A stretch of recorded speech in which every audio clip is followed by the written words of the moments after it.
Hello YouTube, Chrisiosity here. So right off, a bit of housekeeping. For anyone who's noticed I'm not on my regular uploading schedule, I apologize. I just have a lot of life stuff going on. And I was hoping I could work around with scheduling things, but not so much. But this is a temporary situation, and I hope to be back to a more regular routine soon. Okay, on to the point. And just as a note, I'm going to have to use the C word at least a few times.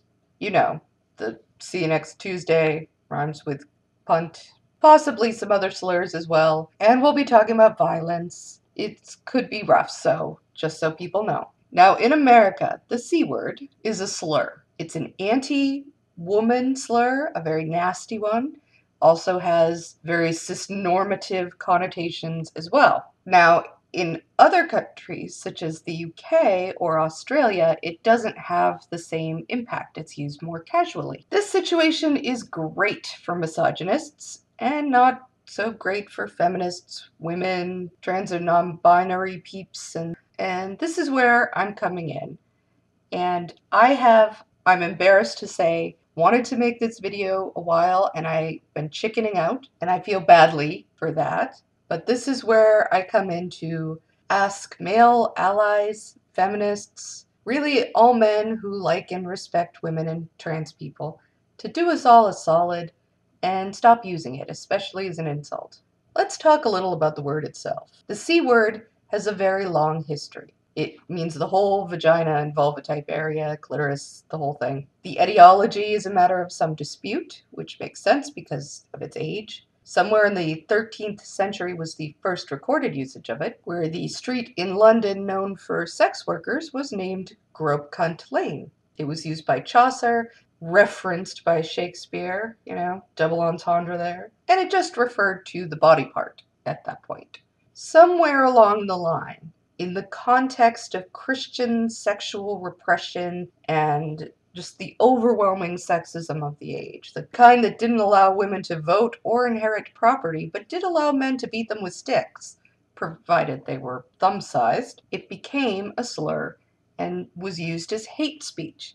Now, what does that mean? Hate speech is defined as speech which attacks a person or group on the basis of attributes such as race, religion, ethnic origin, sexual orientation, disability, or gender. It is used to dehumanize these groups, and it's been widely studied for its role in violence and even genocide. Things a lot of people would really like to see stop, which is why they study it. Now, I'm going to quote from one of the many sources that I will be linking below, Mechanisms of Moral Disengagement in the Exercise of Moral Agency, to explain why this is. And so, in more layman's terms, what this paper is talking about is why regular, everyday people who may be nice and normal in most situations and have reasonable morals about treating other people well, are able sometimes to suspend their morals and be horrendous to certain of their fellow human beings. And the paper describes the sort of internal rationalizations that allow people to do this. Reading. The strength of moral self-sanctions depends partly on how perpetrators view the people they mistreat. To perceive another human activates empathetic and vicarious emotional reactions through perceived similarity. The joys and suffering of those with whom one identifies are more vicariously arousing than are those of strangers, out-group members, or those who have been divested of human qualities. It is therefore difficult to mistreat humanized persons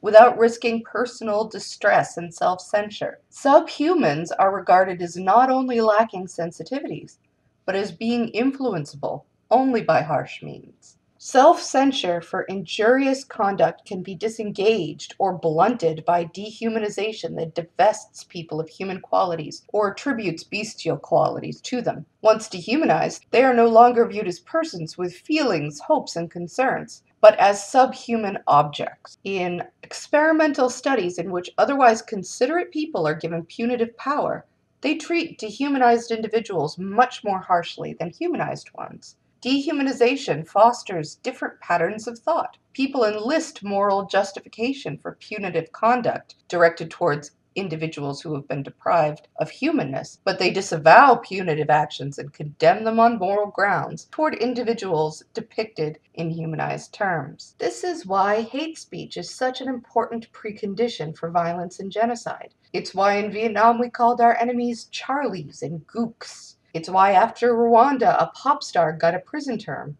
as he had a lot of truly hateful songs, and then went around with a loudspeaker during the conflict asking if his fellows had gotten rid of all the snakes that may be hiding, the disgusting fucker. Of course, it's not just the speech alone, there's context there. For instance, people who are considered authorities or highly regarded, their words are going to have more weight. As I was writing this, Blair White put up a video that sort of perfectly encapsulates a lot of what we're talking about right in the thumbnail. The title is How Trannies Get Beat Up, Tricking Men. Now, this is a 3-striker right from the get-go. Blair is a popular YouTube personality who is trans, which means many people will give her words more weight. She uses the dehumanizing slur, misspelling it, so it won't get demonetized, because if you're going to throw a whole group of people under a bus, you want to get paid for it, am I right? And also has a third factor described in the paper on moral disengagement, which is shifting the blame onto the victim, implying they have some responsibility for being beaten up. They tricked those men. I mean, what are they going to do? Not be violent? Not punch or kick or rape or torture another human being? Come on! In the context of rising hate crimes and even record numbers of murders of trans people, especially trans women and trans women of color most particularly, because they're doubly, triply dehumanized. This is just so disgusting, I don't know where to start. But hey, fuck you, Blair.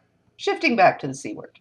This word is tricky because in some countries it's used differently from others, which gives it cover. Because yes, it's absolutely used as hate speech, dehumanizing the targets by reducing the whole of their person to their genitals. And it's used viciously, hatefully, to suppress women, to push them back, and therefore should be put right along with all the other slurs. Now I'm not saying pass any laws or put anyone in jail, but I'm a humanist, and as I've said before, I ban it on my channel. I'm not going to let it pass in conversations, and that's my way of asserting my values. Same as I wouldn't have people in my house who talked like this. I would be like, get the hell out of my house, you bigot. Anyway, but this puts me in a very bad position because I have allies. I have people who aren't using it as a slur, but they're using it, and now I'm in a position where, what do you mean I can't use the C word around you? You let this person use the C word, and you can explain. There is such a thing as context. There is such a thing as meaning. And you know as well as I do, anybody who's had these arguments know that that isn't going to fly. It has to be consistent. And there really isn't much you can do about that. And I don't want to be in that position. Quite frankly, I don't actually think it's all that okay. This is the same argument that you get with the N-word or other words like that. Hey, how come this person can use it and this person can't? How come you can use it in this sense but not in this sense? And then you get the, well, it's just words. But that's like, think of it this way. Let's say you had a dumpster full of disgusting, stinky, toxic, it's just disgusting. And sitting there on top of all that horrible, disgusting, worst dumpster you ever smelled in your life, with the flies and everything, there's a sandwich, and I pick up, stick it in your face and say, hey, eat this sandwich. And you're like, yeah, and it's gross. And then I come back with, what? It's just a sandwich. What is your problem? Are you some sort of snowflake? And literally speaking, of course, it's true. It's just a sandwich, right? But it's a sandwich that got contaminated and is full of disgustingness now. You can't just pick it up, dust it off, and expect that there isn't going to be any lingering horribleness. And that's psychologically sort of what goes on with these slurs, with this hate speech, because human beings associate things with other things. They associate words with images,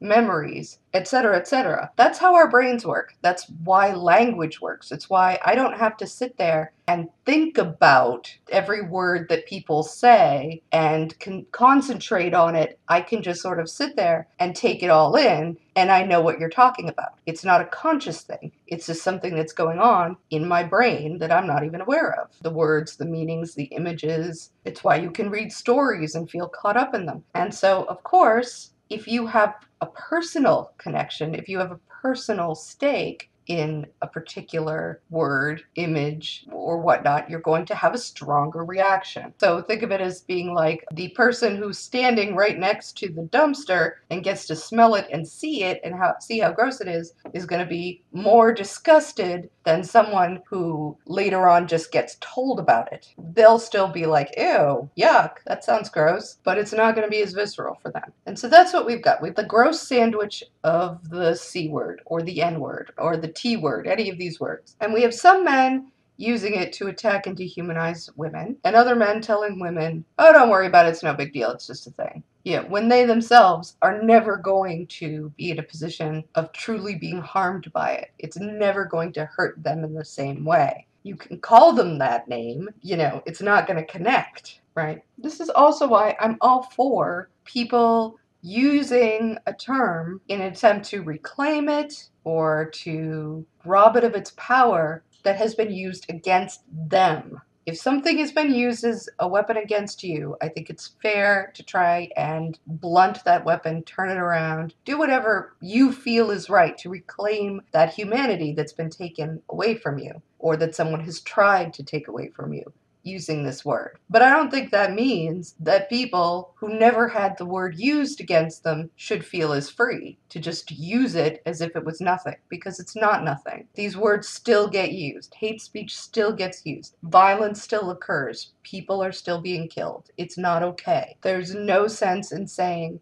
that this isn't what's happening in the world when we can look around and know that it is. And the last thing that anybody should be doing is making this out like it's okay. It's not okay. You may have the right to say a certain word. That doesn't mean you are right to say it. Something hasn't been used to hurt you. It's not yours. Put it down. Step away. Just let the process take its place and don't mess with it. Otherwise, you're only going to harm the whole thing. The metaphorical process of disarming the weapon of hate speech. It's something that if you keep insisting on putting yourself right in there when that's not appropriate, you're only going to hurt it, and it's only going to be worse and take longer. You have to understand that it isn't about you sometimes, and that's okay. So anyway, that's my spiel. That's my argument. I appreciate people for having listened to it, and I hope it causes people to think about things and maybe reconsider some positions. And in any case,